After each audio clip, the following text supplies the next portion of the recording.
Good evening, governors and Gundams and governesses and guns in general.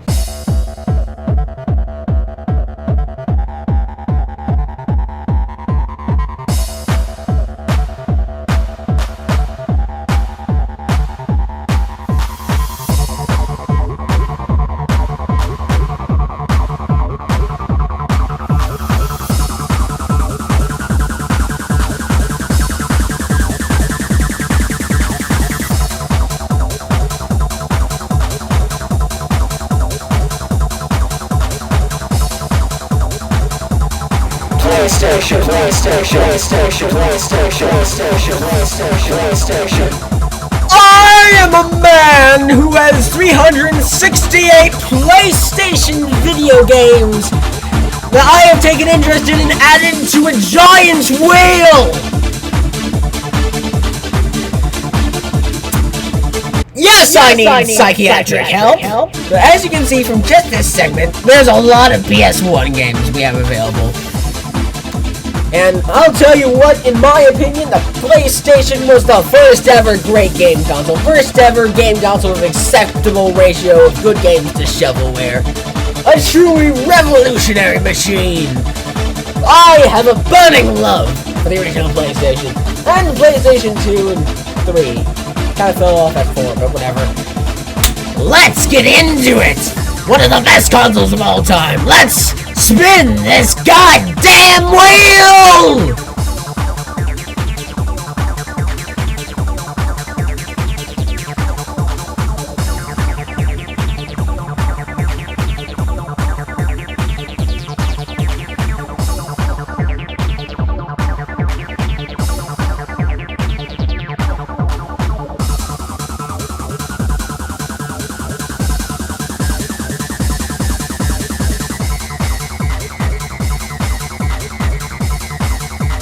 Side-by-side special 2000. As someone who's just generally a fan of drifty arcade racers, might I say from the bottom of my heart, woo!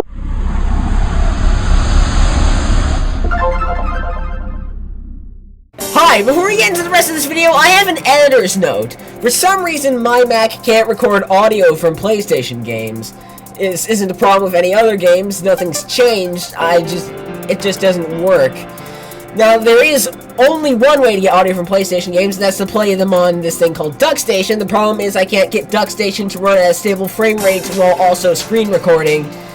So, unfortunately, this will be more of a video essay style than a playthrough style. I prefer to do playthrough style because it shows my more honest, upfront, original reaction, but this will seem more like a video essay than the normal type of episode we do here.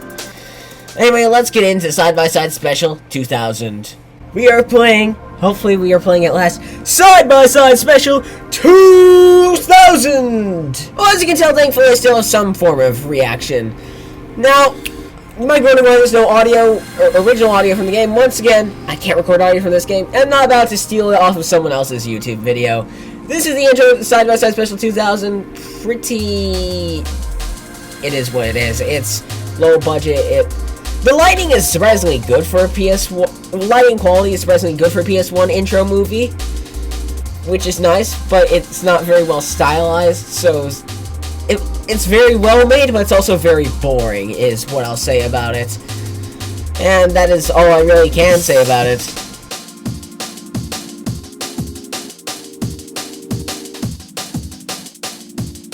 With the intro movie over, you're thrown to a pretty basic start screen and a pretty basic main menu. Nothing super special here.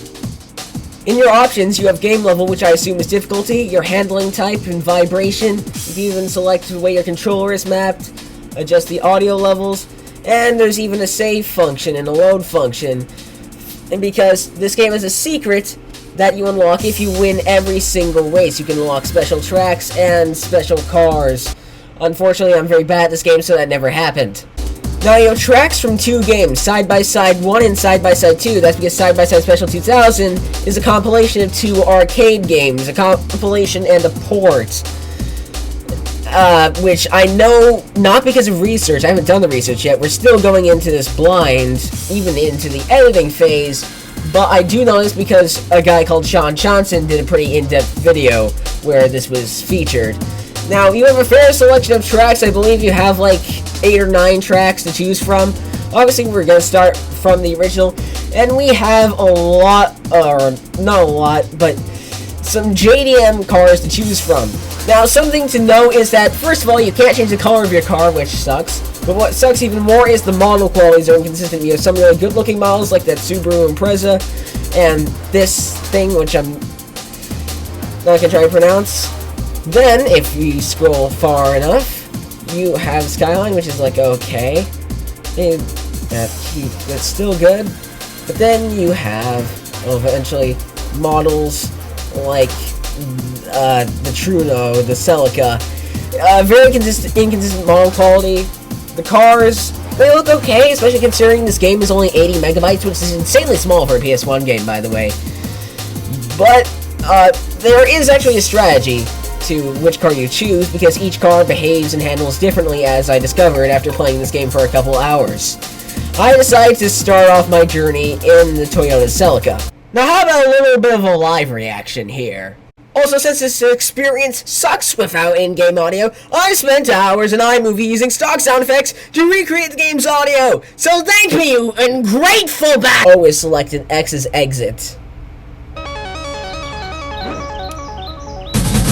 Acceleration is still normal. This game is surprisingly loud. Also, it doesn't seem to have analog support, so I'm stuck using my controller's questionable D-pad.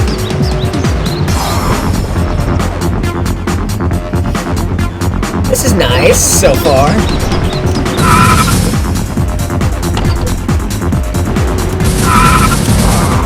My only question is, how the fuck do you drift? Because I know that's a core mechanic of this game. Sean Johnson did a video of this game that I've seen. Very good YouTuber, check him the fuck out.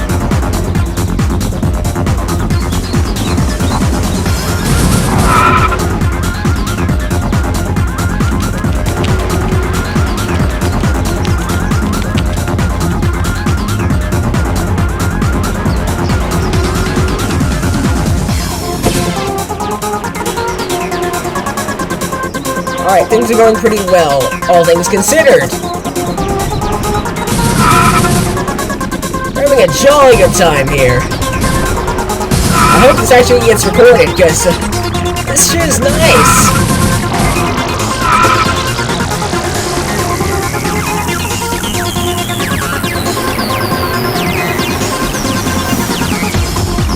Now, the reason why I express concern about this actually getting recorded is because I've been having problems where it just records my desktop instead of the game. Super annoying glitch. Very strange, even.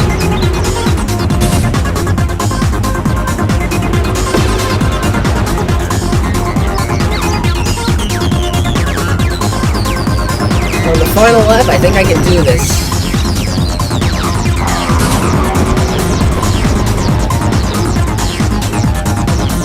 I mean, I'm not winning, but I'm second.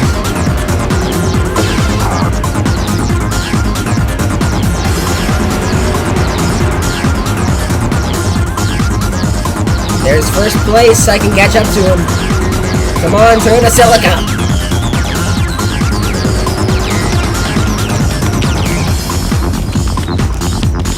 Come on, you big, beautiful, rally-winning bastard. Ah! Fuck!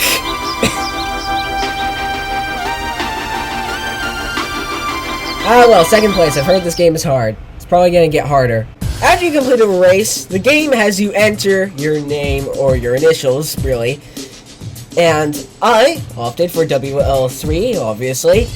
Now, the thing is, you'll apparently get faster times if you use a manual transmission, but that's fucking impossible if for normal people.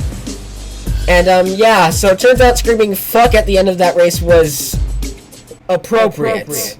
After that, you're shown a replay of the race, and then given the option to save your performance onto the memory card. I actually don't know if that was very common for PS1 games, so it's kind of ahead of its time. After that, you get a game over screen, and it restarts the whole tile sequence again, then sends you back to the main menu.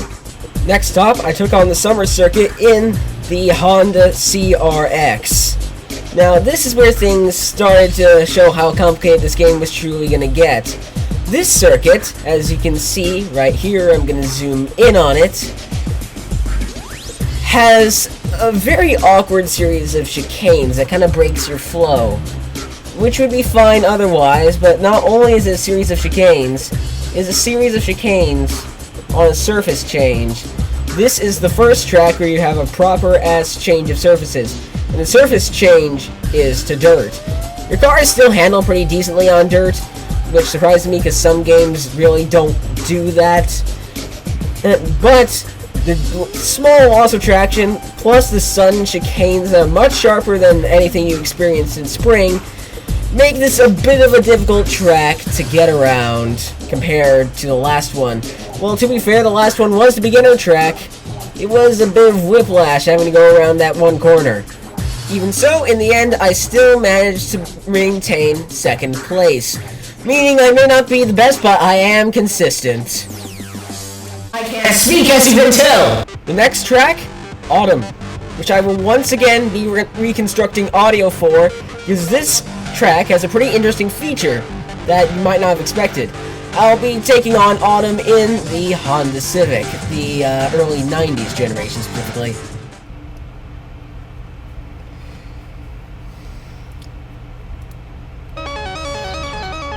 Why does the Civic give me a sec. Why does the Civic have the best rims in the whole game? I can always assume this is gonna be something.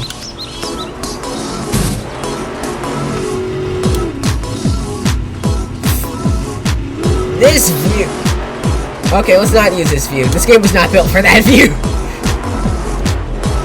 This is Toge racing. This is Toge racing.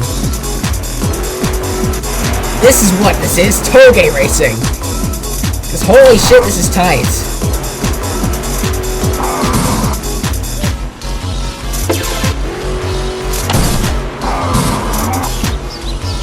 You have to employ some level of wall riding around here.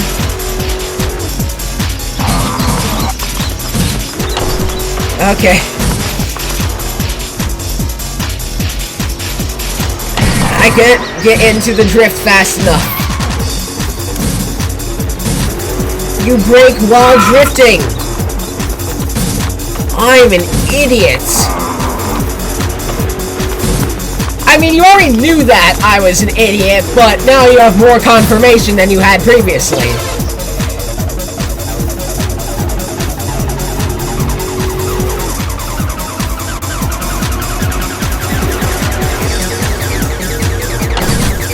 Alright, what the fuck are you doing? Can you get out of my way, please? Thank you, sir.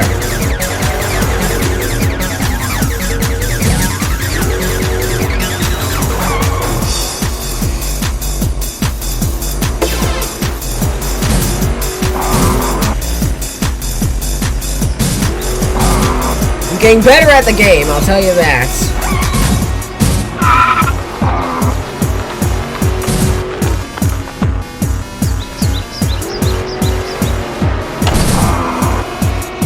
I turned, but okay.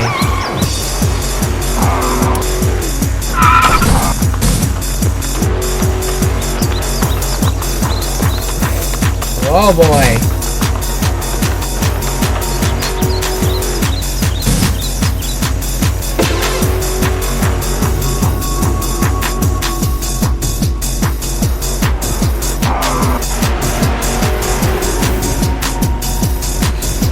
Oh boy.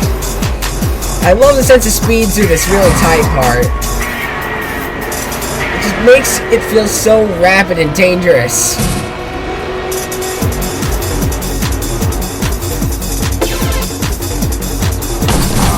You know, this does make me want to bring up a weird issue that Japanese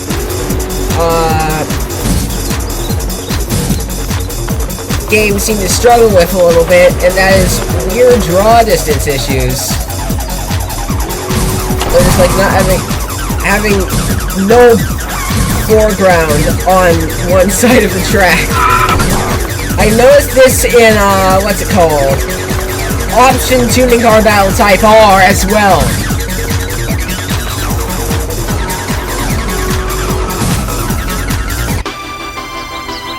I nearly died!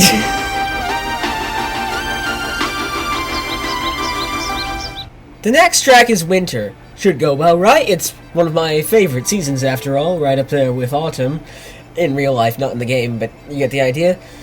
And I took on Winter in... well, rather foolishly, I took on Winter in a Toyota Supra. Never do that in real life. That's the easiest way to die! But there is a problem with Winter. Winter is a surface change based track. That surface is snow. And that is reflected in the loss of grip, and I'll let my live reaction speak for itself. I have an honest to God opinion that the people who are into cars like the Supra, oh Jesus Christ, are more prone to being bad drivers in racing games. I have no basis for this claim. Also, why does this suddenly feel like Rally Day Africa without the grip? What the shit just happened? This feels like trying to play Sega Rally on the Saturn. Don't make that mistake. Oh, holy shit. This is bad. I know from Sean Johnson's video that you're supposed to go nearly sideways, but the problem is you really don't have the time to repair to go nearly sideways. That is certainly one of the video games of all time, friends. Look at this guy, he's going less sideways than me, and he's getting better grip than me, despite the fact that I have to do this bullshit. I'm doing insane drifts just to stay on the road. Everyone else is fine. I mean, to be fair, that's a Celica. I'm going to assume it's a variant with 4-wheel drive. It still annoys the crap out of me that he's fine with this and I'm not. See, you barely have any time to change directions. I get it, I'm not playing with analog sticks, it's not the ideal way to play it. I don't know why I'm not playing with analog sticks. I went through a massive struggle just to get this game to run. I'm just trying to be happy with the fact that it's even running. After all this time of struggling through the dark and the bullshit and the cold and Scarro.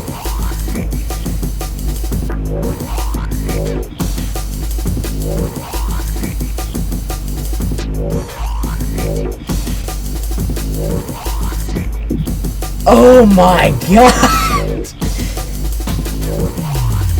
What? I thought I made it! You liars! To summarize, you can't turn in the snow unless you're nearly sideways, and it takes way too long to get into that state of being nearly sideways.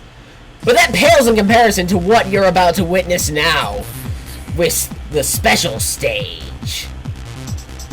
I took on the special stage in a car that I thought would guarantee me victory. The Honda NSX, which I'll scroll to here in a minute. Which is the only supercar in this game. So you'd think that'd give me a massive leg up over opponents. That doesn't matter when the track you're going on is so insanely technical that, well, I'll just let it speak for itself again. Now the NSX is thankfully a lightweight supercar. A low-end lightweight supercar. So this should blow the competition away. Anyway, welcome to hell, lads.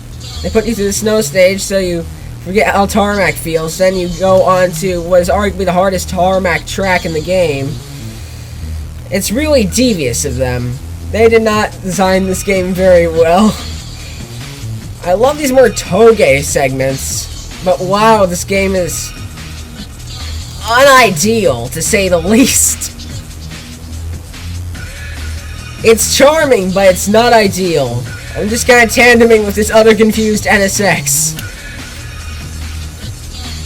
I mean, not at this rate, but at this rate, we won't be tandeming, but you get the idea. I am gonna run out of time. I'm not even gonna complete 2 laps of this circuit. God motherfucking damn! This game is so bad. In a charming way, because you can tell this almost was good. But it's not bad in the way that Tomb Raider was, where I have to hate it. Because at the end of the day, there's nothing to work for in this game. Or at least it doesn't look like it. It's just an arcade game. And while it obviously didn't get the desired result, I still have to respect it because it's got good music. It's kind of almost fun. It doesn't really work as intended, but there are games that haven't aged well because they were supposed to be brilliant back then, but they aren't still brilliant. This game hasn't aged well because it was really never built that well to begin with, but it makes it a lot harder to hate because you don't hear any random bullshit like, oh, this game was revolutionary back then. It's just a game to you, so you're able to more easily look at it for what it is. That track was a clusterfuck of all the previous tracks in the game. Thankfully, next up we have April from Side by Side 2, which feels more like a track from Daytona USA if I'm being honest. Daytona USA being a very good game in my opinion. The problem is you're just gonna watch me go in circles for like 5 laps, so I'll just cut to the parts where I say interesting shit.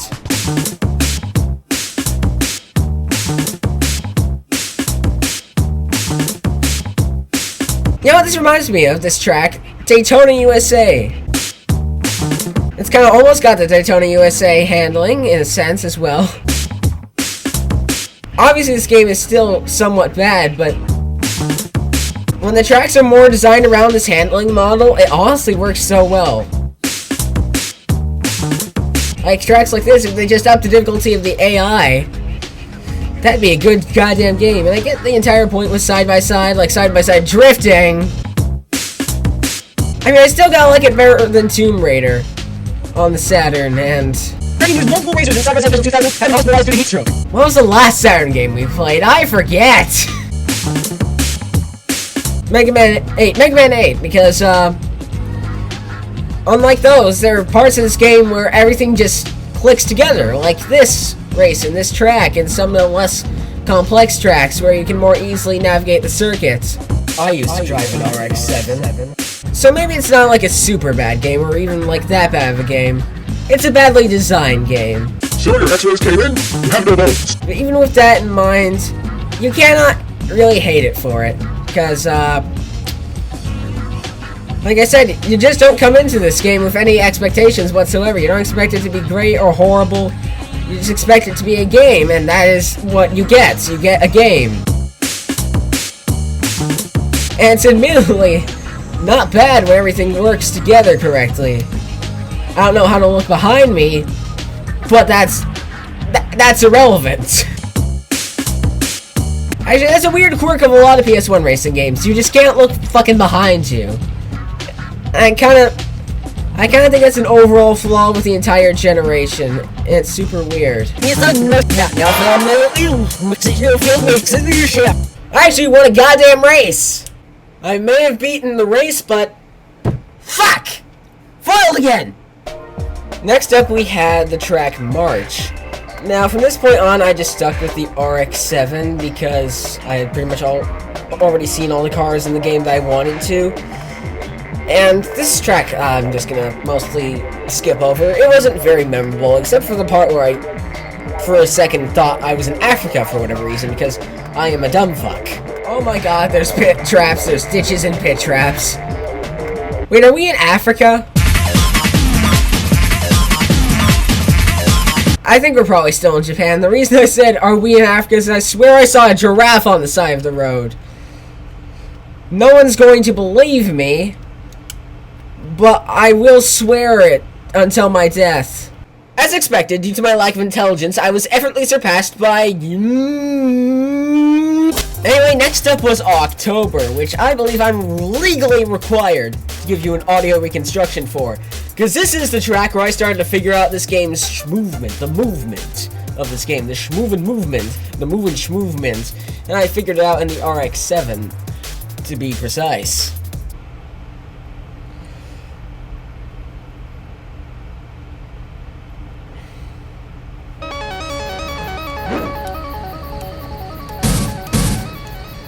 This honestly feels like a game that people would play while reading out Reddit posts on YouTube. You know that kind of content?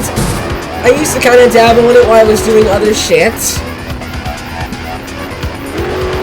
Scary stories were my favorite. I actually didn't watch any of the stuff where they were playing stuff in the background because I thought, well, it's not the fucking point of the video, is it? But I do know what the archetype of game where they are playing in the background of reading Reddit posts is. It feels like that type of game. It really does.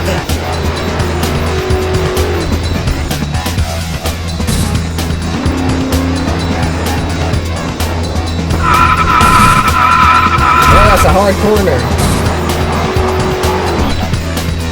A very hard corner, but not nearly as hard as my cup.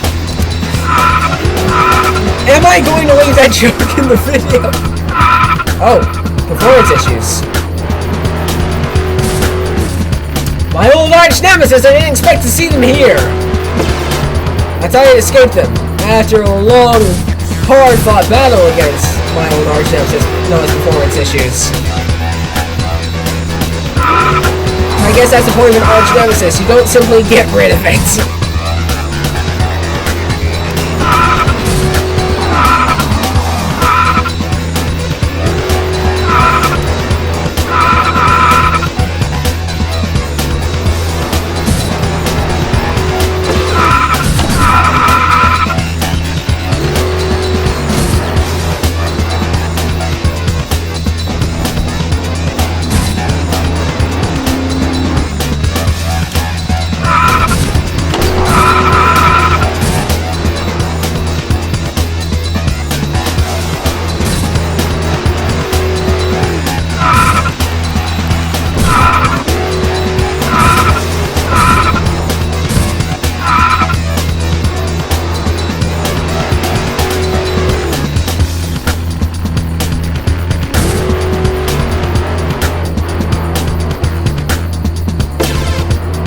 I'm not gonna make it the final lap, lads. I'm gonna be honest with you.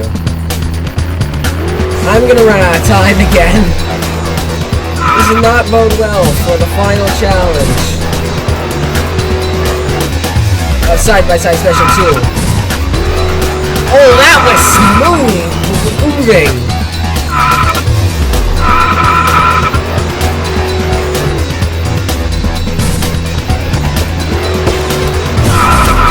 I managed to not die. Let's go, RX-7. Maybe we can still finish this race.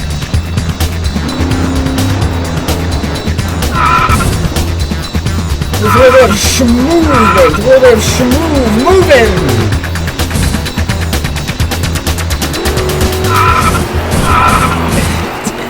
If anyone wants to make a remake of this game, hit me up. I will be your annoying announcer.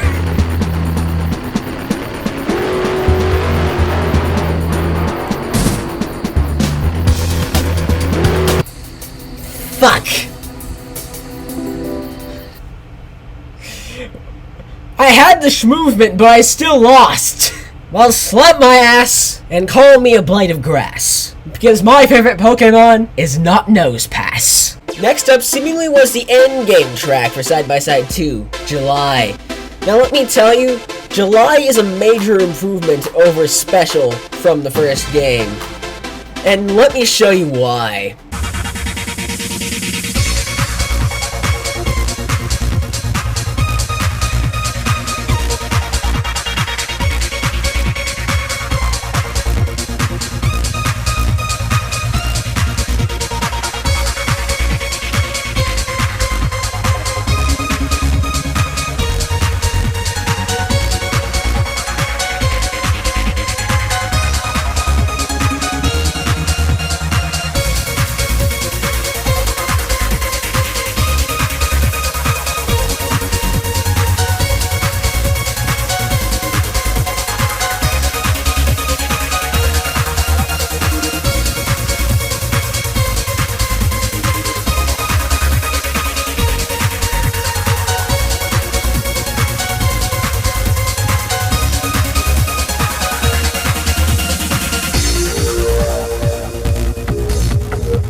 Alright, July isn't exactly a perfect track. It has some weirdly sharp corners, but it's a massive improvement upon the original endgame track you had in Side by Side Special 1, because it's actually fun to drive on. It doesn't feel like it's trying to assault you with every single thing that made the previous courses hard.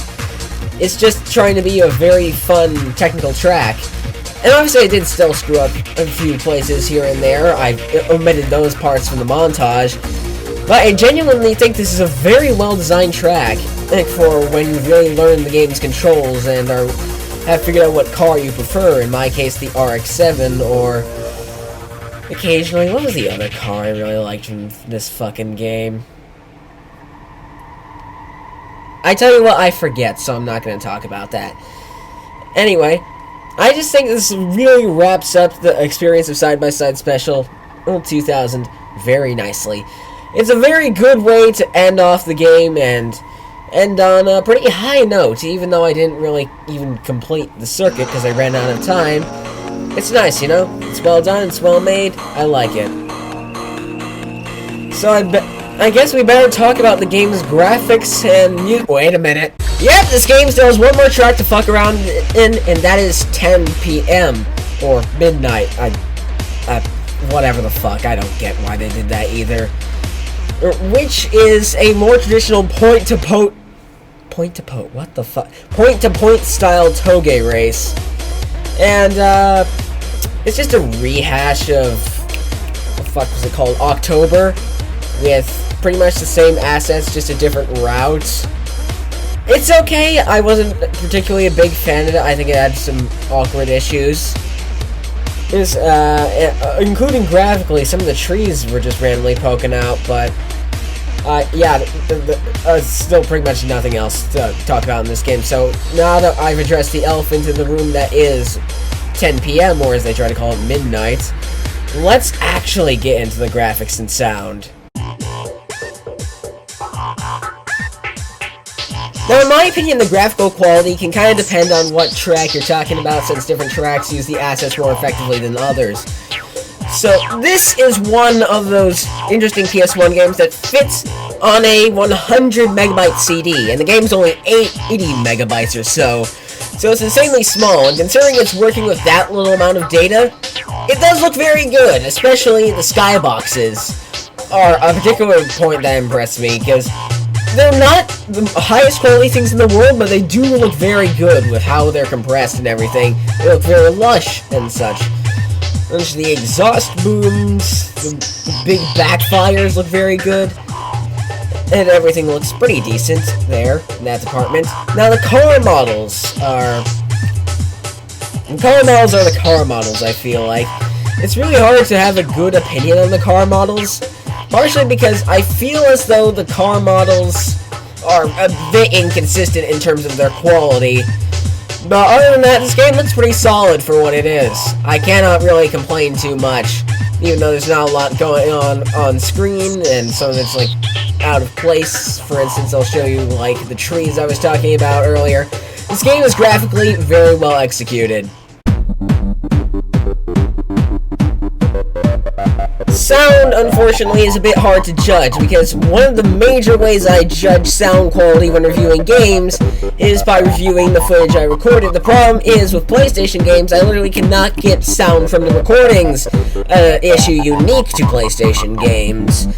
I do recall praising the music, but it was, from my recollection, not super memorable. Decent but memorable. Let's play you some of that music, shall we?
Ultimately, I feel the same way about this game's soundtrack as I feel about the soundtrack of Forza Motorsport 2005.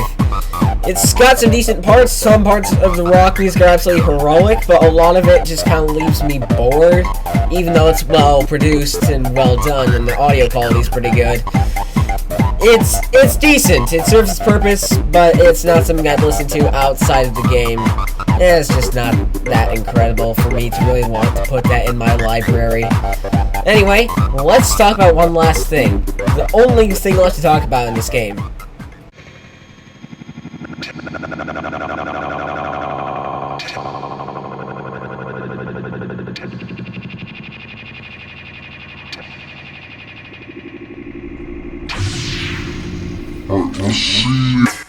In terms of overall gameplay, Side by Side Special 2000 is a bit of a mess. Now, first of all, it does the drifting better than the first three Ridge Racer games. Ridge Racer Revolution, and Rage Racer all had terribly janky drifting, and this is done much smoother, but Ridge Racer Type 4 does surpass this in terms of drifting. So it's not the worst drifting on the console, it's better drifting than some very high-praised games. The problem is how the design of the tracks are executed. Right now, I have queued up the footage of the winter track, where you have absolutely no grip. The problems mostly stem from the fact that the tracks are not really designed for how the car's drifting handling works, and the tracks are just kind of there, with the cars not really being able to put up with it. Now, there are certain cars that are better on certain tracks, way better on certain tracks, but that's a level of strategy you shouldn't necessarily need. Now, to contrast this with the first three Ridge Racer games, is that this game, Side by Side Special 2000, has well-designed drift handling, but badly designed tracks for it half the time. Ridge Racer has extremely janky and badly done drift handling, but has well-designed tracks. Either way, you're kind of borked, so you might as well pick your poison. And I would choose this over the first three Ridge Racer games any day, but that doesn't excuse the fact that it is sort of a broken game in that sense.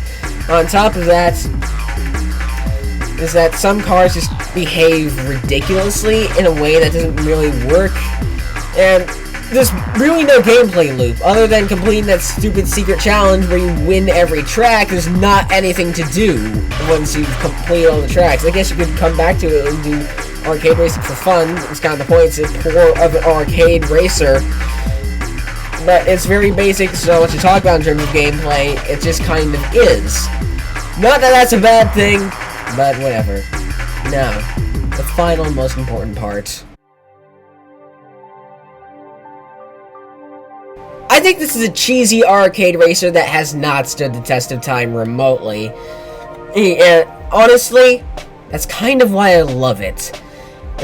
Because it's pretty much the same situation as Ridge Racer, except you don't have the same sort of annoying fan presence as Ridge Racer, or the first few Ridge Racers. You don't have the same sense of, well, I should like this, shouldn't I? It's good. No, you just... I get to choose for myself, and I choose to like it. Because the music is old, cheesy Japanese rock, and I love that. I love that feel that when you play this game, you know that this was someone's childhood, or part of someone's childhood, and you can feel that through the energy this game exudes. It's very budget, it's very goofy, it's very cheesy, it doesn't make a lot of sense, it's not very well built, but it's charming. It's very charming. So at the end of the day, even with all its weird flaws, I can't bring myself to not like this game. It is something that I'd absolutely add to your collection. No, you're not adding it to your collection. I'm breaking into your house and adding it for you. What do you think I'm gonna do? It's just good, dumb fun. And that's ultimately one of the greatest things you can find. One of life's greatest pleasures you can find in retro gaming. So I'd recommend this game in a heartbeat. In spite of its flaws, for all its flaws, with all its flaws, without all its flaws. Side by Side Special 2000 is just a jolly good old time. Now for the informational segment. So Side by Side Special, specifically Side by Side Special 2000, which is the one we played, it's a combination of Side by Side 1 and Side by Side 2, which were two arcade games, and the predecessor to a franchise called Battle Gear, which I don't think I've heard of a lot of before. And apparently there was originally supposed to be an international release of this game, but never left Japan. Other than that, we don't have a lot of information on this game or who made it, who worked on it. It doesn't even have its own Wikipedia page. It's very obscure, unfortunately, so we barely have any information on this game. But that being said, where can you buy it? Well, not Amazon, because if you're like me and you live in America, Amazon has no idea what the fuck you're talking about. Thankfully, eBay has the answer. It's just that it's a little bit expensive. If you want to get it, you're probably going to have to import this from eBay for 40 to 60 bucks, which is not what I consider the price of this game, what it's worth. But that's what you'll end up paying if you want Side-by-Side Special 2000. Anyway, on to the next game.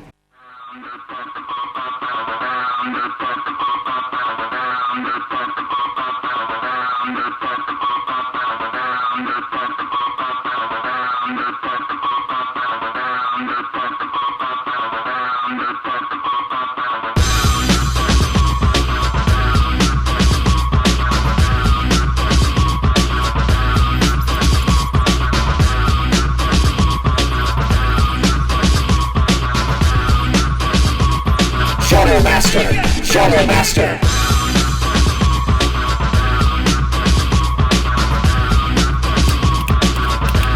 I've heard of this game, and I have a question.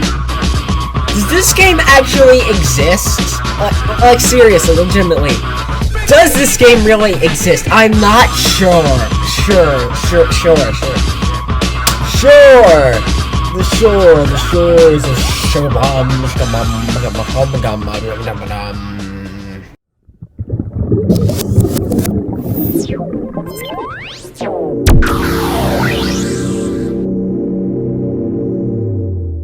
So I can actually give some review of the game.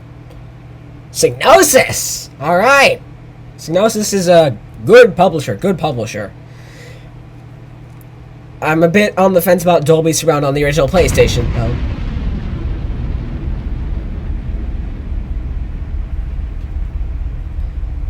I feel like just half the time Dolby Surround on the original PlayStation sounds kind of tinny if you're playing on anything modern.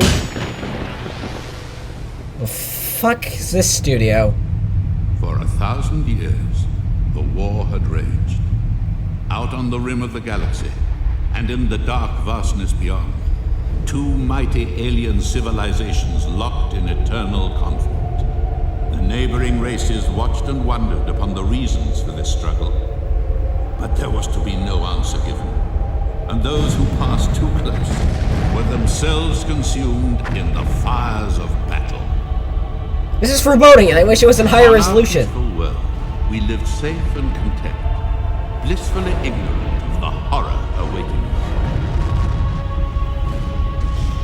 When the first trading ships failed to arrive, few voiced concern. But as the starports emptied, and all attempts to contact our lost crews failed, we grew Does that bird ship have testicles? Signals from the outer worlds confirmed they too were under attack, before falling silent, one by one. A death-black shadow engulfed the system. With the first refugees came stories of destruction and plunder, terror from above. Worlds mercilessly stripped of their resources, inhabitants slaughtered or enslaved. The Shadow Master had come to claim our world, and our last hope of salvation stood against the darkness, alone.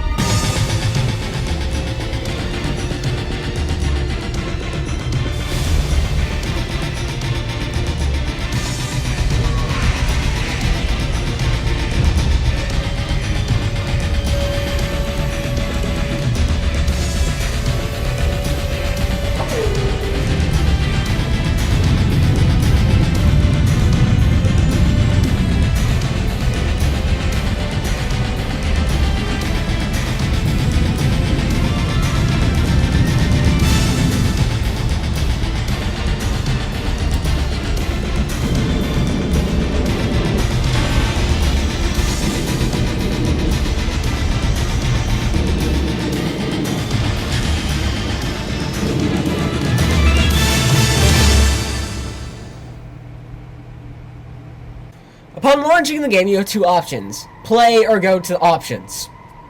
Yeah. This game has analog support, in case you're wondering.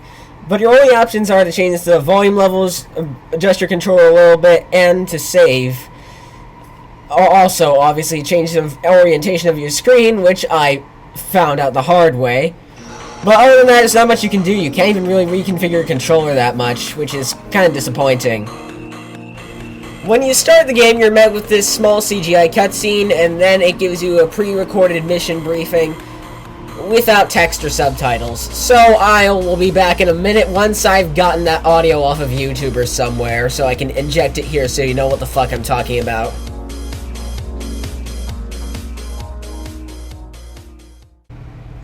I'm sorry! This is Control. We're your link between the combat zone and strategic command, so when we talk, listen up. The enemy has set up an advanced base somewhere in this region. We want you to find it and take it out. We believe that it's primarily a mining operation, which means two things. First, it's a relatively low-risk target. Second, it must be supplying a larger base nearby. Consider this a training mission, but don't forget what the stakes are. We'll be tracking you all the way and pick you up when the job's done. Now get to it, and good luck. And with that, you're thrown into the game. I cannot get Duckstation to run at the correct frame rate. It's the only way to get all... Are you fucking kidding?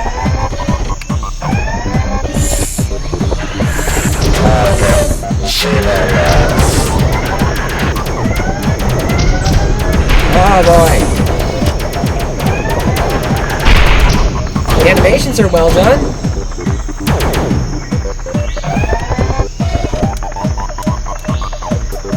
I don't know what controls what, though. Whoa, boy. Alright, I'm gonna have to put a motion sickness warning before this whole thing. What the eagle screeching, screeching.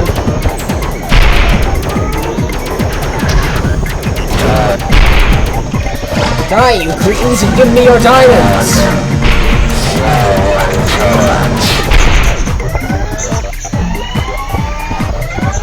Heathens, I should probably be saying, not cretins, heathens.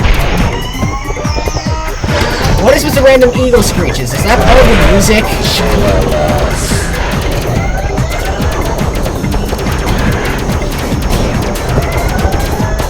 I think it is, because there's no other purpose this could possibly have. Alright, we're doing with twin stick controls here. I've never done that before. So I apologize, I'm probably gonna look incredibly stupid.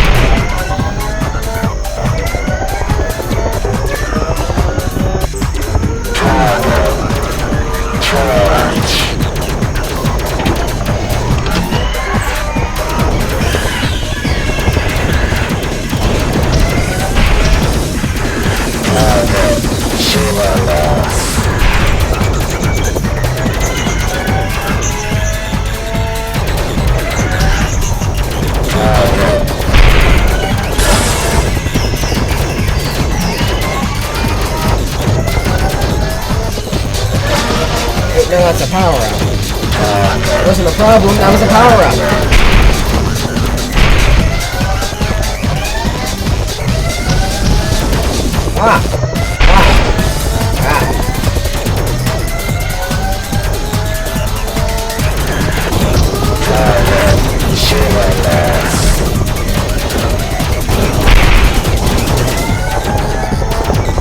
Oh boy.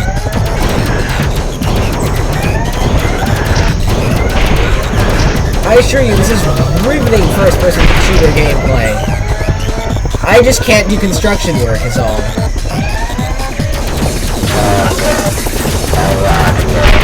Oh, that's what the little animation in the corner of the screen is. It's this animation of the target. That is actually really interesting!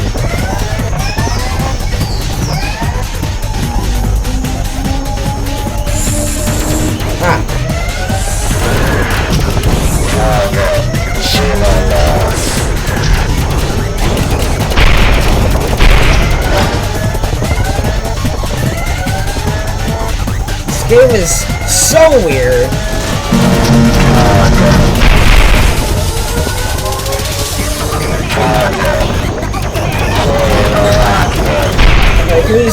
one issue at a time.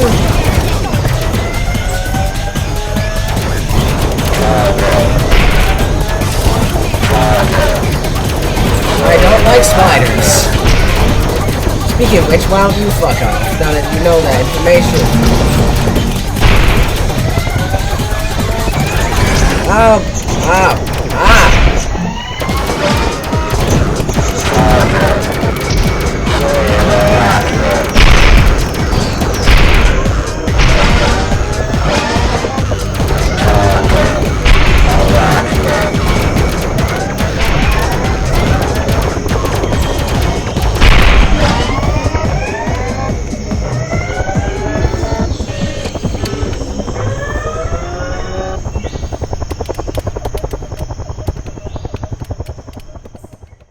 Now there shall be no further audio reconstruction for Shadow Master, because somehow that 4.5-minute segment took me over 24 total hours to organize and reconstruct audio for. How the fuck did that happen? Alright. Mentally scarred editor here. Let's cover our bases, shall we?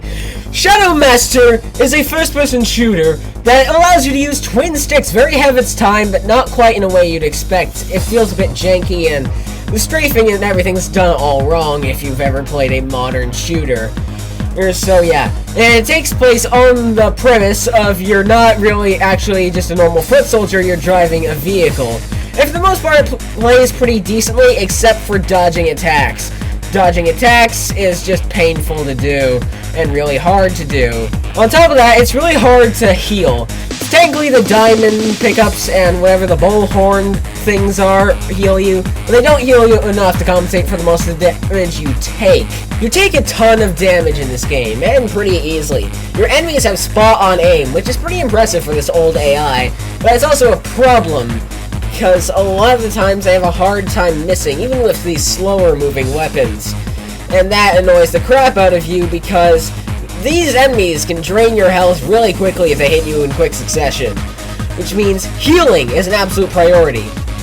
That's kind of a problem when the healing items don't really do anything. Look, the enemies, I'll admit, they're well designed and well animated. I really like the way the enemies look, and graphically, it looks all so good for 1997.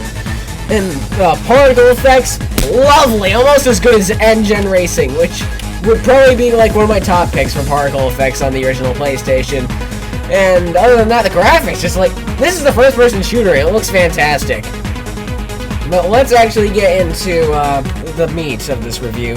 There's some small problems with Shadow Master that I have to reveal to you.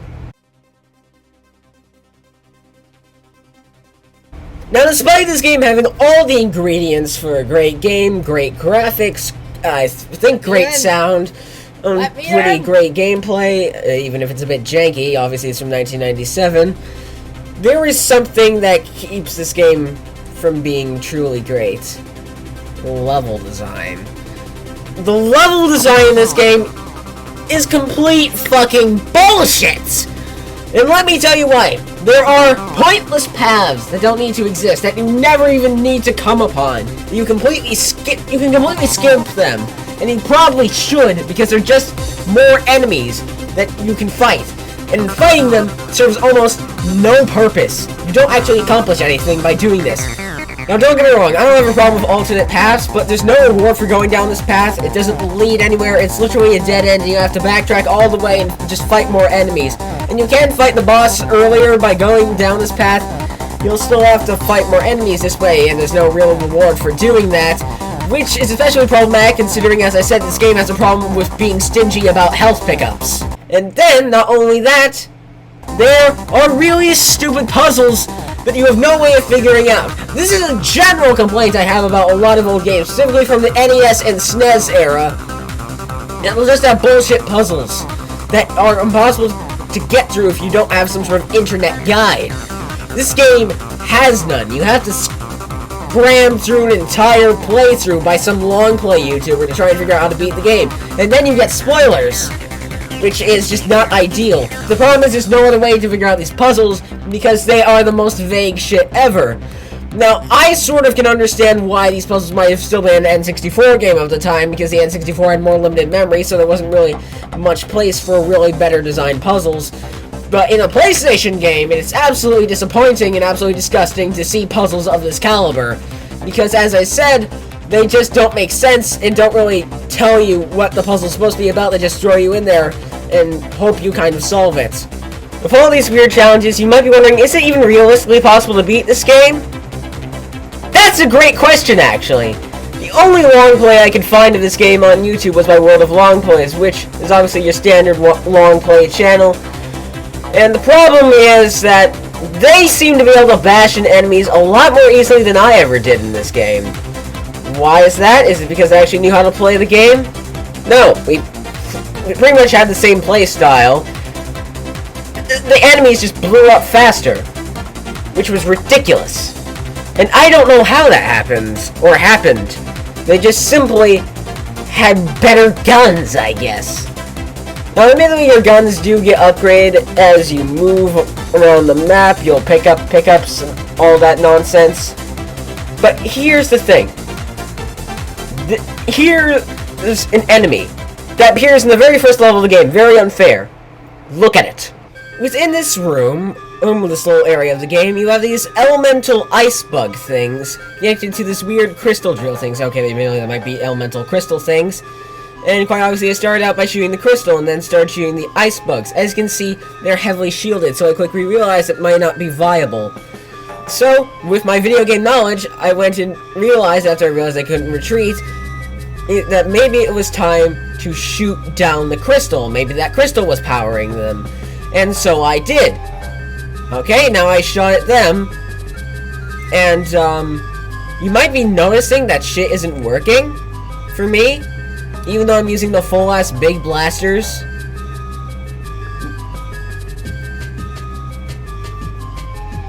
I'm trying to survive, but I died. How'd that go for World of Longplays, though? Find their shit in the description! Alright, so I'm opting to record this from my phone, because my computer had a small issue, so I just restarted it, and I'm just letting it chill like a potato for now, as it probably deserves to, as I work it hard. Or it's gonna probably look like shit, the bitrate's gonna be all fucked up, but let's just look at it. It doesn't look good on the laptop either, I'm gonna be honest. What do we see here?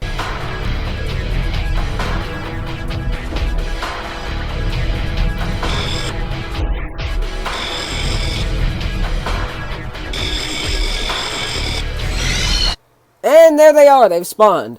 What will World of Longplays do about these MFs?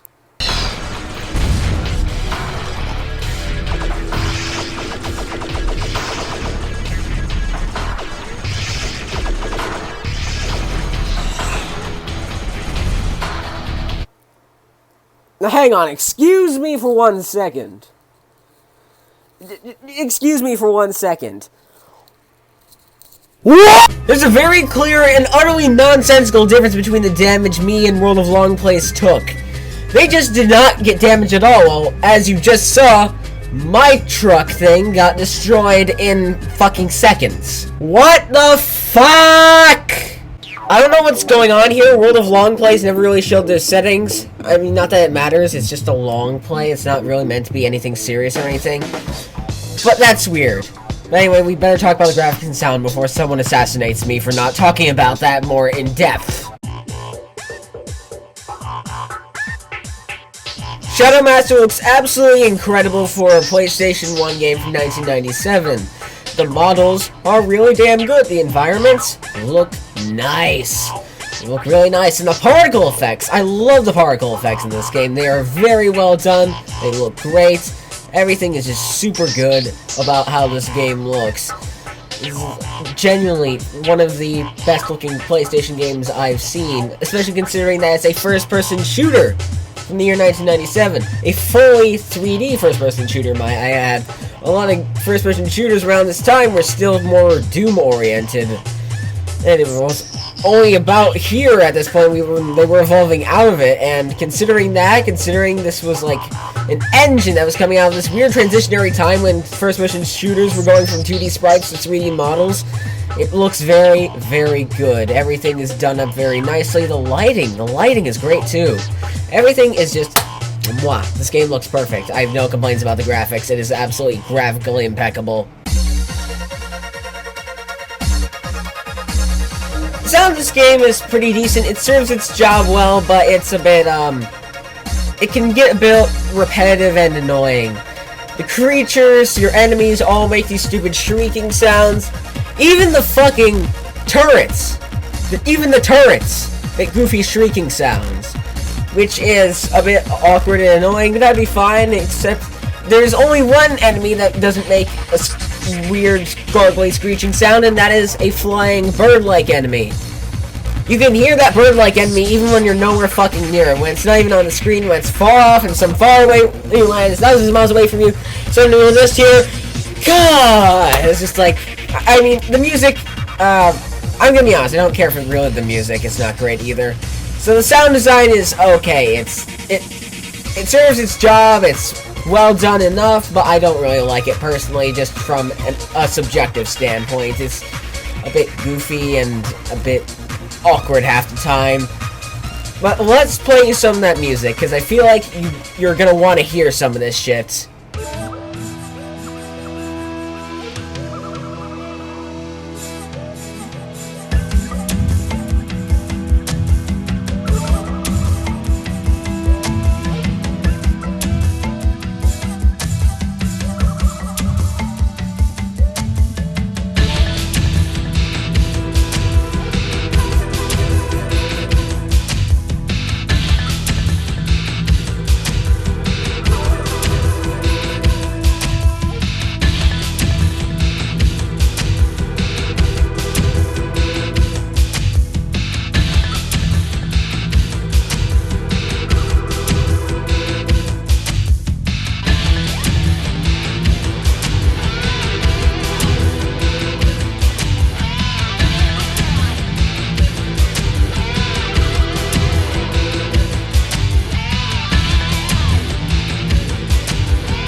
It's decent enough ambient rock. I couldn't really give a shit about it.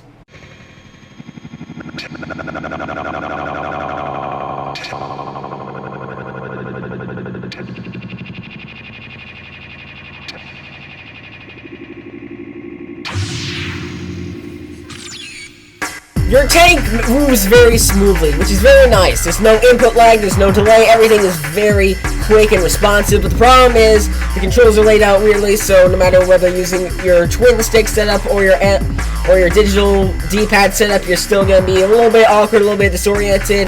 It's just a very weird time that is just kind of, oof, it's goofy is what it is. It's very, very goofy. So what else about it?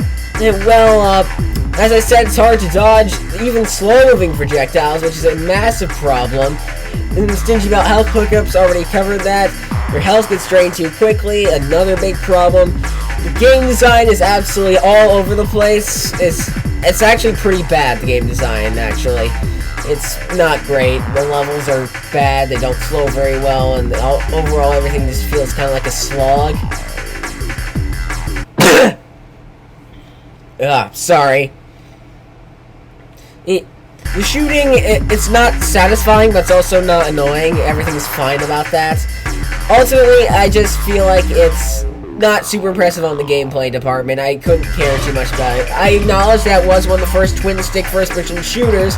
That is important, but hasn't aged well. It's kind of just meh. I don't care about it. Shadow Master is a revolutionary game, not a good game. It was one of the first twin-stick shooters to ever arrive on console, but it's also really not a good game. It's not much fun, it's kind of boring, it doesn't have great sound or great anything, the level design fucks you over in really weird ways. It's way too hard, and I didn't like this game at all. I would never recommend this to anyone, simply because it's the epitome of a bad game. It's not bad enough to be enjoyed, ironically, it's just boring enough to where you don't really feel like playing it ever. And that is, I think, in my opinion, one of the saddest types of games. Because you can tell effort went into it, it's interesting to some degree, but when you actually get down to the meat of the game, get down to playing it, it's just kind of, yeah, it's just nothing. And that makes me sad. Because this game seems like it could have been really fucking cool. It's a Psygnosis game with an awesome CGI animated intro. But just like this car in the cutscene right here, it fails kind of badly. By the way, Wikipedia is still not on the market, according to Jimmy Wales. Shadow Master was developed by Hammerhead and published by Psygnosis for PlayStation and Windows. A first-person shooter in which you ride in an armed vehicle. Whatever. It met with predominantly negative reviews, which praised its visuals but criticized it for clunky controls and poorly designed, frustrating gameplay. Hey, the exact same fucking thing that I said! Yahoo! I have a correct opinion! Fuck you all, Shadow Master fans! Fuck you all! The game has 16 different levels across 7 different biomes. The levels are all complete when their current objectives have been completed. They all have different unique enemies, is designed based off of different things, such as apes, wasps, or even robots instead of living organisms. Tons of aliens as well, if even random henchmen of the Shadow Master himself. And apparently the PC version had multiplayer support. Now apparently Hammerhead, the developer, was newly formed under Chris Stanford, who formerly worked with Traveler's Tales, and the visual design concepts were done by Rodney Matthews, and it was showcased at E3 1997, releasing later that year. Now, Shadow Master received mostly negative reviews. Critics unanimously praised the game's visuals for the cutting-edge effects and imaginative design. Most found the gameplay severely lacking. Crispin Boyer, mirroring my opinions, saying Shadow Master looks good, sounds good, plays horribly. Critics also expressed frustration with the lack of a map system and unintelligent level design, long stretches between save points as well. So, basically this game is a bad game and you shouldn't get it. Even the experts of the time agreed with me. That's not something that happens a lot of the time, which is, I feel validated. I really do, I feel validated. I should move on to the next game before this feeling gets to my head. Oh no. That could be very dangerous. That could be very dangerous. Never validates me! Or otherwise my ego will get too big. It's already too big as it is, and it's actually very small in my opinion. In fact, my ego might be too small for my own health, because I struggle with a lot of self-hatred. I need to move on right now! Alright. One more game Let's fucking go. I've been working on this video for the entire month because my mental health has been crashing and burning and crashing and smashing and bashing and dashing and bashing.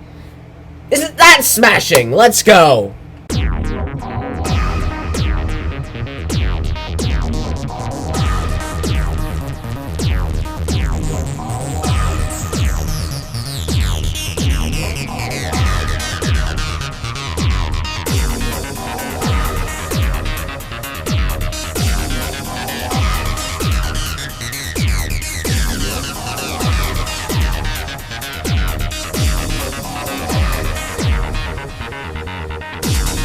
Crime killer, crime killer, crime killer, crime killer, crime killer. Okay, I'm confused. Are you committing the crime of killing, or are you killing the committer of the crime of killing, or are you... Is the crime killing? Is the crime being killed? What? Hang on a minute. I'll be right back. I need to rewatch Blade Runner. I'll be right back.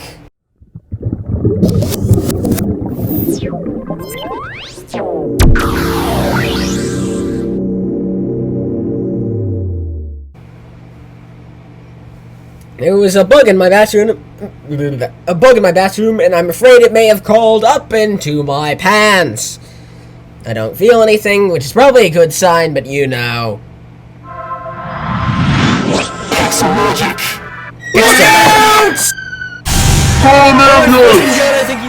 By the way, I'm ripping the audio for this one too, because this voice acting has to be some of the worst shit I've ever seen, and I need you to feel the pain too.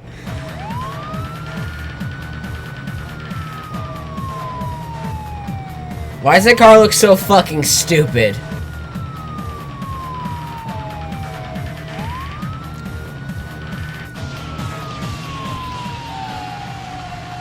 Back then, I was just a kid, so it was all just a game. I never thought that a few years on, I'd be playing it for real. And the Uriel Consortium looks set to step in and buy out City Police Department. Time to hand in your badge, son. Have a nice day. See you later. What, the voice acting?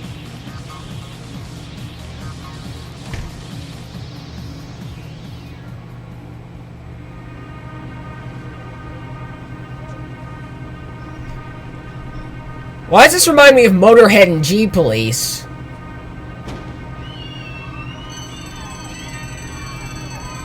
Y'all, it's the future and you're still using fucking bells? All units, armed robbery in progress, 12th and 9th. Respond, please. Officer Wade responding. Raiders in sight. Pursuit in progress. Way to go, Dad! Exit denied. Oh no! Move! You gotta move! What the hell was that?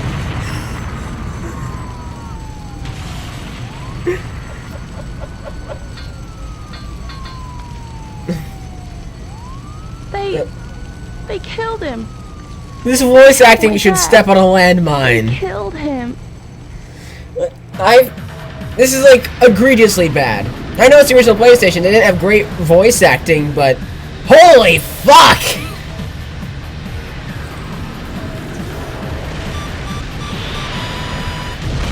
What? Who's having a dogfight in the middle of the city? What the Ace Last one Combat down. shit? Pretty damn good, I reckon.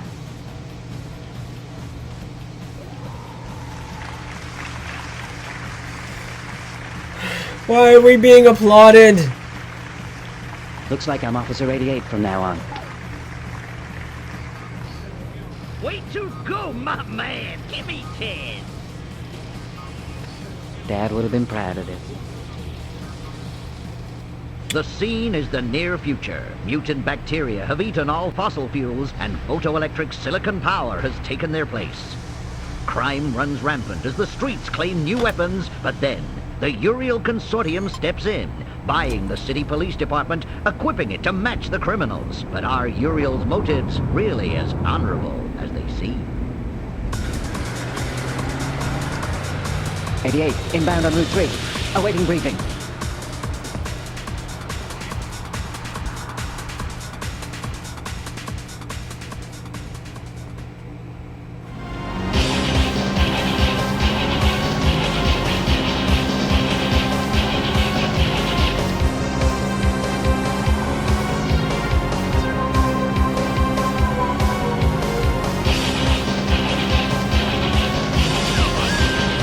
Why you got that Extreme G bike? Why is the Doctor Who theme playing?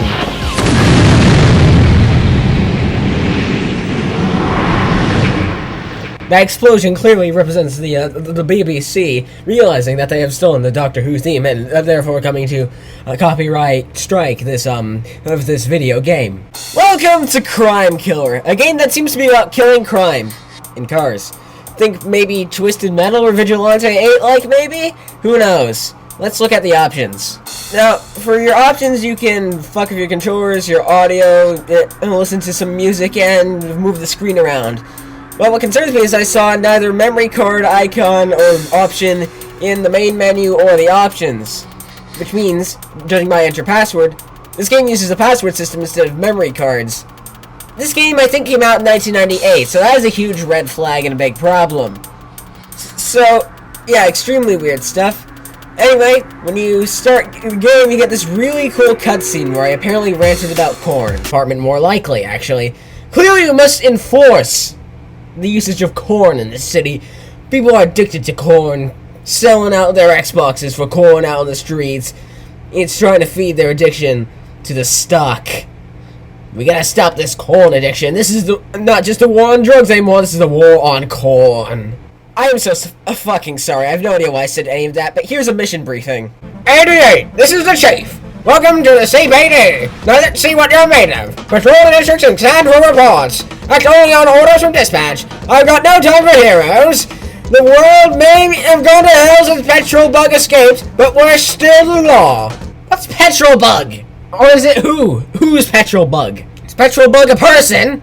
So yeah, as long as they're here, this game has some really long-ass loading screens. I think you'll realize and understand why in just a second. When you gain control of the vehicle, press the scan button. Your first target will become available. Scan button.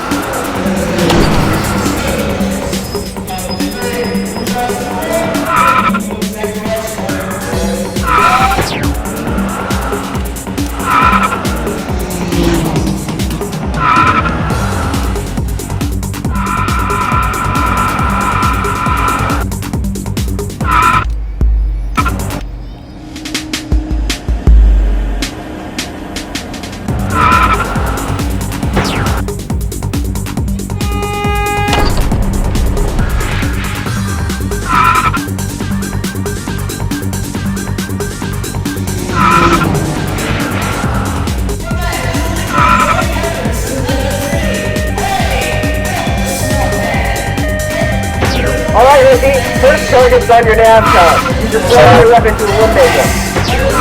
Oh.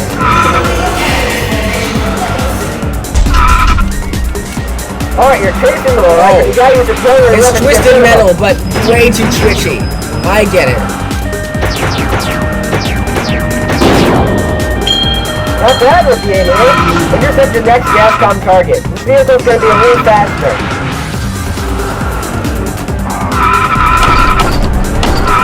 Fuck you! I'm committing police brutality. Alright, you guys know the drill by now. It's not how you really. You really have to take their ass. What is this game? Hey! Bang up drugs, rookie! I got the next target for you. It's on your navcom. This is kind of cool. This is like open world on the PlayStation.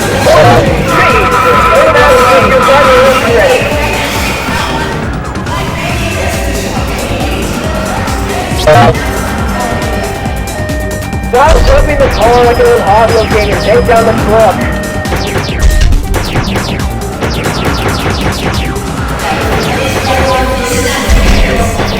Okay, do you like this thing called gaming?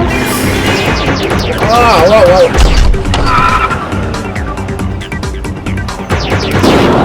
That was right. It blew something up. Well, could you blow up the correct car? Finally! Jesus, that one was a struggle for you. Alright, get to the next one. Please don't take that long to pass.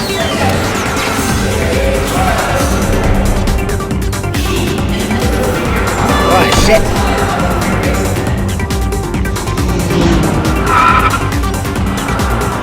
Also,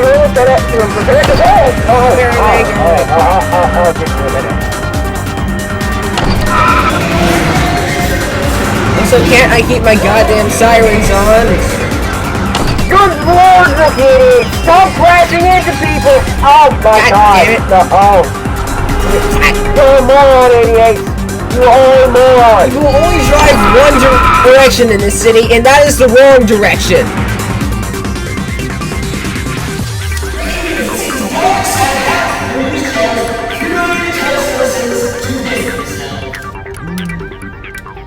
Never mind, I'm even faster than the target. Alright, so let me break down what you just saw. Crime Killer is a semi-open world car combat game. You're placed in these levels that get bigger as you advance through the game. This is the smallest level you're seeing right here, right now. Your goal is to take out the different targets that your navcom gives you, or your superior, your operator, whatever. But you also have to simultaneously manage your health and special weapon ammunition. At this point in the game, you don't have your special weapon yet, but you'll see that come into play because some cars are very hard to take down. Those crates you saw me smashing earlier contain health pickups. I didn't realize this yet, so I died at some point, which I'll skip to right now. Oh god, we have actual vehicle damage simulation in this game. Shield's gone, so is my ass. Fuck you, good sir. And that throws you into loading screen. You think, okay, it's taking me back to the main menu or something? No.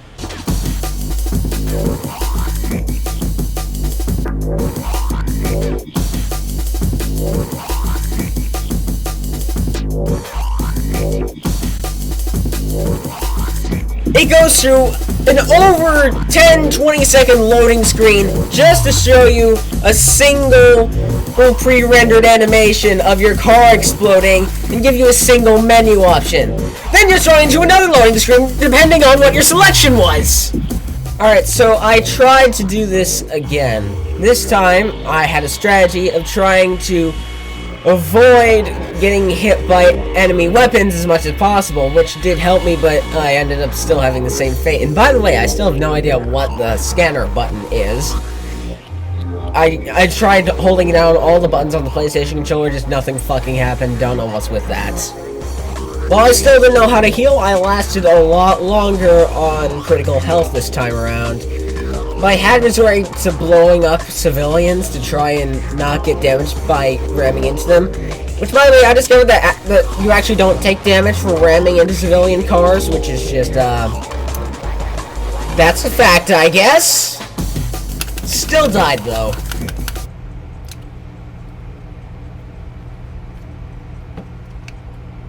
Oh, boy. Okay, this game is hard, and not for good reasons.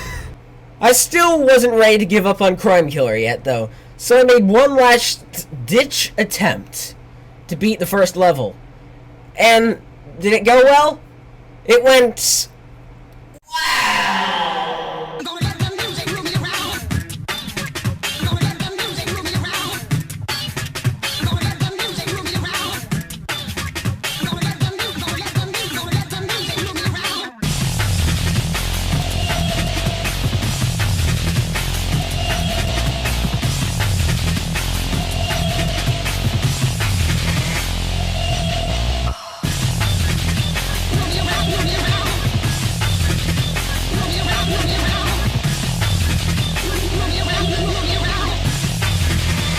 Alright, that's good. Why was that guy shooting at me? Who the fuck?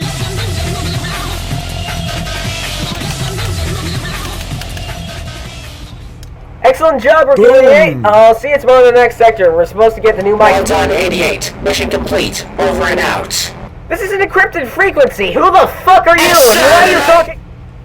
After half an hour, I finally completed the first fucking level!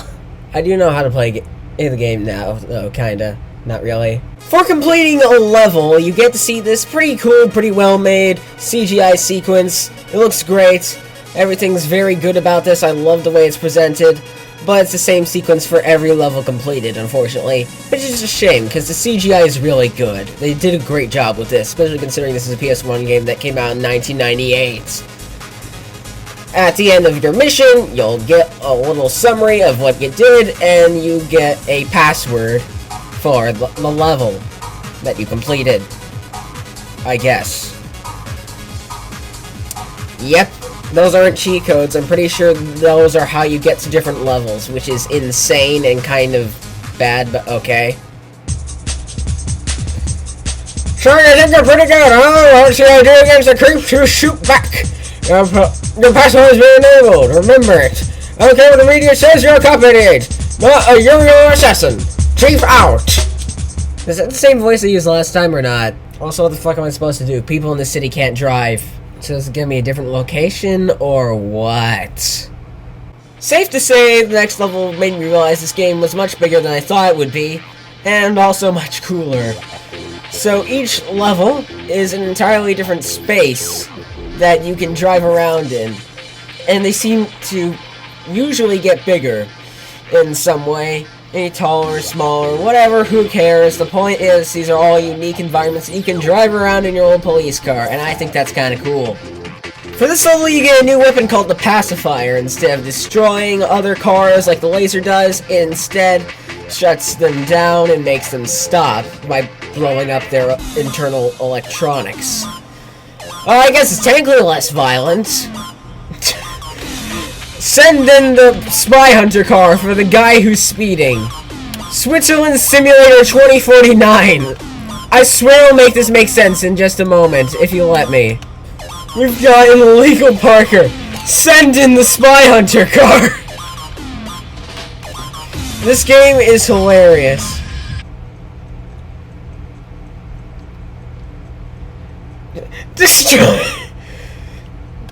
Destroy illegally parked vehicle. This game is something else. All this over parking. This game is kind of funny in that way. Oh shit. Okay, this time the destruction is warranted. What the f- They're trying to kill me. I mean, I understand why they're trying to kill me, because I'll just destroy their truck, but we live in a society! Besides some interesting police politics, this level also introduces you to flying enemies. Basically, you have these hovercraft, jets, whatever the hell they are, and you can only hit them when they slow down and get close to the ground to turn. Or whatever, go into tunnels, who knows. Took me a while to figure this out, though, so I ended up needing a health pack. Eh, I'm just bad at games, I guess. You can do donuts! And with a few celebratory donuts, level 2 is complete. Hey, new cutscene just released! A new cutscene for Crime Killer. A man has seen the new cutscene Crime Killer! Cutscene! I just got the cutscene! I send it into the air! Right into the magazine is still talked about today!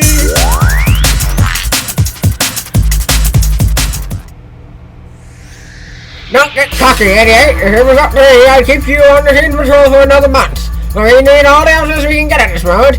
Scrub that, idiot! No reports of a gang activity in the nearby district! You still want to be a hero? Get over there and check us out!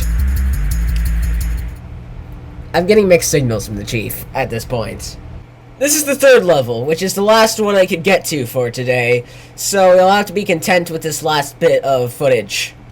Build on the arms smuggler really fast. Also, why does he have a Shrek juice dispenser? Alright, why do the arms dealers all have Shrek juice dispensers? Hang on a minute, you aren't allowed here, but I don't blame you, because this is a fun road. The fuck was his problem? Also, the fuck was he? And as one last challenge, we had to destroy 4 explosives before a timer ran out. You can't see this timer, it's just kind of there. But you have to go fast, Well, the traffic also drives stupidly. So that's interesting.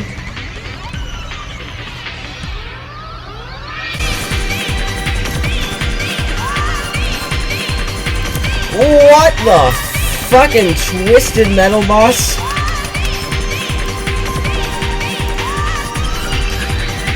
Navcon me? Maybe?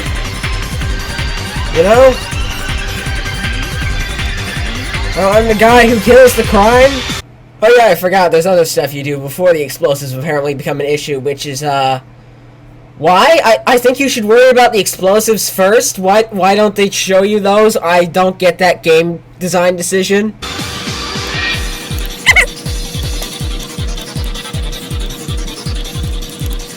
This city is way too well armed.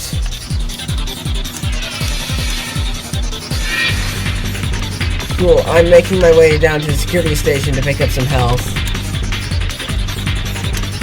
There's only one here, really? There's space for two.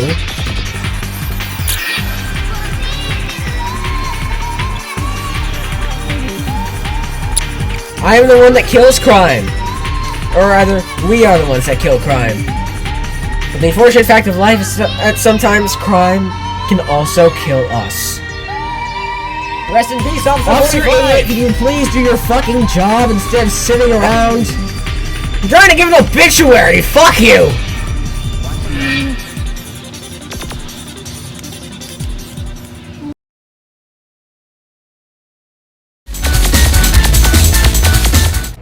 That was not a normal taxi.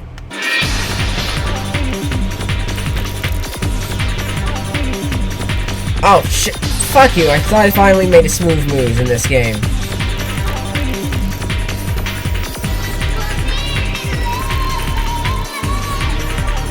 I'm low on health. I desperately need to find another health pickup. Is there another health pickup on this map? I don't know if there... Yeah, I think there is.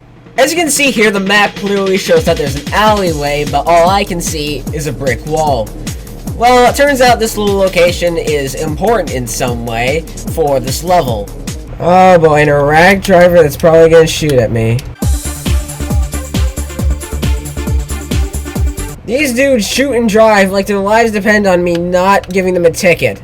Which, to be fair, in this dystopia, it probably does. Finally, I reached the bomb scare. And now here is some hectic driving as I'm about to die.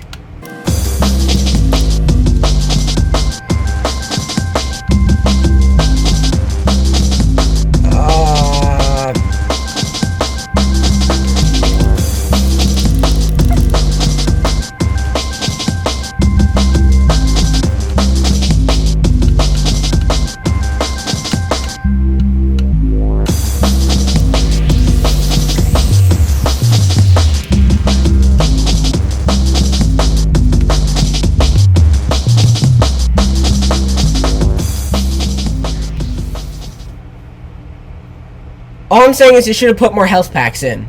All I'm saying. That's all I'm saying. I'm gonna leave it at that. More health packs. That's all I'm asking. All I ask of you is more health packs. And, well, it seems like this specific cutscene answered my question. Answered my call for more health packs. What? I think you can go through that wall that was an alley that didn't exist. But that's just me, I guess. Also, mission failed. Whoop-de-doo. Oh my god. I'll shut up now. That's one way to hint that the wall I was shooting at was fake. Alright, I think I got all the footage I need. Let's wrap it up here.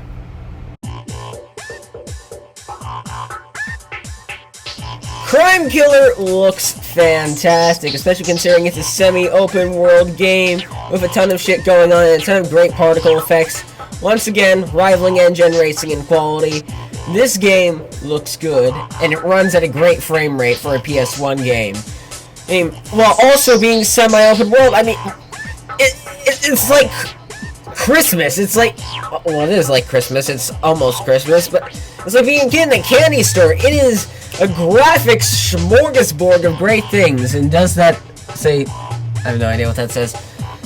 As the lighting effects, everything looks good, and admittedly the draw distance is kind of shit, but it's hard to care because, well, it works fine, even with the bad draw distance. Everything's great, and they hide it well with a nice, thick, smoggy, foggy smoke, whatever, because that's just not average poppin', that is genuinely a fog concealing poppin', which is also really cool. Admittedly, some stuff that's hanging around are 2D textures and stuff, but honestly, this game looks incredible, and it does a lot of great stuff with the engine it's using. So I gotta give it massive points for graphics. Everything in this game is perfect, including the explosion effects. Crime Killer is a good sounding game. The sound effects are all done very nicely. I like how that's done. And not only that, the music is spot on and exactly what you'd want to hear for a futuristic, dystopian cop thriller thing, whatever. It fits what it's for very, very well. The sound's good, the music is good. Boxes, when they're smashed, are a little too loud, but let's listen to some of those tracks now, shall we?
As you've now seen, the Crime Killer soundtrack is some damn good stuff, and I'd highly recommend you listen to it outside of the game. This is the first game we've covered today where I'd recommend you to do that. Because, again, it's well mixed, it sounds great, a lot of it's very atmospheric, and it does a lot with the sound front that it has, or sound font, whatever the fuck they call it. Ultimately, just a great highlight of this video was this game's soundtrack. I really loved being able to listen to it. Just, Violator has some great bass lines, and I just like the sound of this game. I'm gonna shut up now.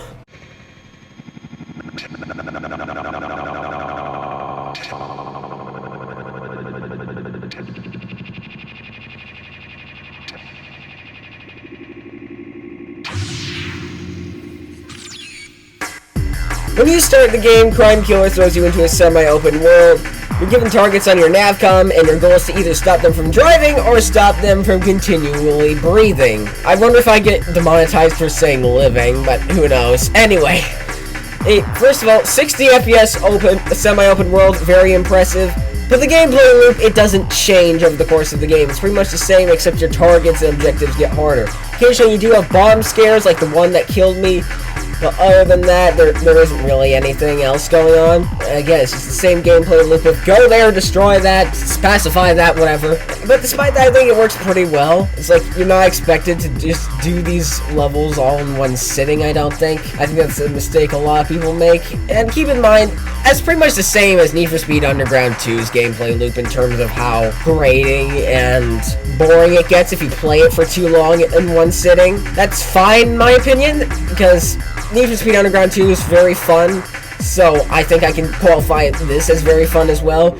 You have 3 weapons, your lasers, your pacifier, and your energy blooming special weapon thing, which I don't understand. But my main complaint about the gameplay loop has to be the traffic. The traffic is completely stupid, and it really, half the time, can't decide which side of the road is which, and it'll drive on both sides of the road. And it's hard to predict, it gets in your way, it slows you down, and that's very annoying, especially when you have a bomb scare event happen. And your vehicle is kind of twitchy at first, but once you learn to navigate it around the map, learn how the handling works, everything's fine. I think the gameplay for this game, it's a bit simple, but it's very smooth. And I think it works just fine. Okay, sorry I'm a little quiet, my throat is a little sore, but I think I like Crime Killer. I think it does the things it tries to do well enough to keep you coming back, keep you curious, and keep you wanting to get better at the game, wanting to find more, to do more, to shoot more, to cause more violence in this society of crime and killing crime, and then crime killing you in turn. Yeah, that's why it's called Crime Killer, don't you see? But you get the point. It's a fun game, it's simple, it's got a simple gameplay loop. I played this for longer than I really needed to, and then I was done after I played it for half an hour longer than I needed to. I think that speaks to the fact that I do, in fact, think this is a good, fun game that you should check out for yourself. Fuck. Got my braces worked on today, so I keep having issues trying to speak because my upper jaw is hurting. Or not my upper jaw. You get the idea. Just let's learn something about this game, okay? This game was released in 1998, developed by Pixel Logic, and published by Interplay, rated T for teen by the ESRB. In the 21st century, you're a crime killer with 3 heavily armed police vehicles and a license to kill. I only saw one of those police vehicles. I didn't get very far in the game, did I? Well, that makes sense, because most users say it has an average length of around 29 hours. So, that's a long game. That'll keep you entertained for a while. Patrol the streets at breakneck speed, and crime will become a distant blur, because on your shift, nothing outruns the long arm of the law. Or death. Well, yes, Game Rave can tell us a lot more than Game Facts. Admittedly, though, the release date varies between the two sites. We just know it's from 1998. We're going to leave it at that. As 1 to 2 players, it only takes up 1 memory card block. That's information I usually don't get. It runs at 60 frames per second, which is what I already said. It has over 17 levels. I'm going to take that as literally 17 levels. I don't know why they always say over when it's a very oddly specific number. Bringing the lawbreakers dead or alive, or barely alive. Maintain the peace with the turbo control car. maintain the peace with a turbo patrol car, bike, or wing. Real-time 3D environments with the freedom of movement for clean shots in the back. Realistic camera effects, reflects jolts on collision, dips on braking if you're not careful on coming bullets. You'll get spoiled on speed, official US PlayStation magazine. Okay, not much information on this game, but more information than some other games we've seen, which I'm glad about. So, yeah, not too much to know about this game.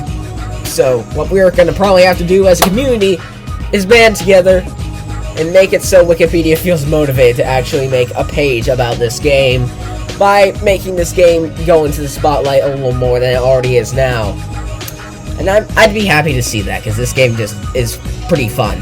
On Amazon, you'll be hard-pressed to find it. You can only find one place seemingly selling it, but thankfully, it's seemingly selling it for only $19. Well, that's the front page, anyway.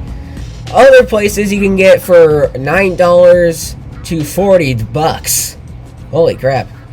But the point is, you can get this on Amazon pretty easily, which is not something you can say for a lot of these games that are so obscure that they don't even have a Wikipedia page. On eBay, the prices are pretty similar, except it seems like most people can't find their original jewel case, which is interesting. But yeah, the point is you'll be able to find Crime Killer without issues most of the time. Alright, thanks for having me, guys. This video took over a month to make because of some various issues going on. We'll ignore those. It's been great having you, especially considering how long this video is. I know a lot of people probably won't click on it, but finally, this next video, we're going to actually set the Formula 1 World Grand Prix 2 series in motion. And that'll be good. That'll be a good break from this bullshit. But I do have to work on markup AI and all sorts of whatever random stuff I'm trying to do for that series to be entertaining. But it's nice to finally get this done. I started work on this video in early November. It's now December 17th as I'm recording this. So, yeah, awkward.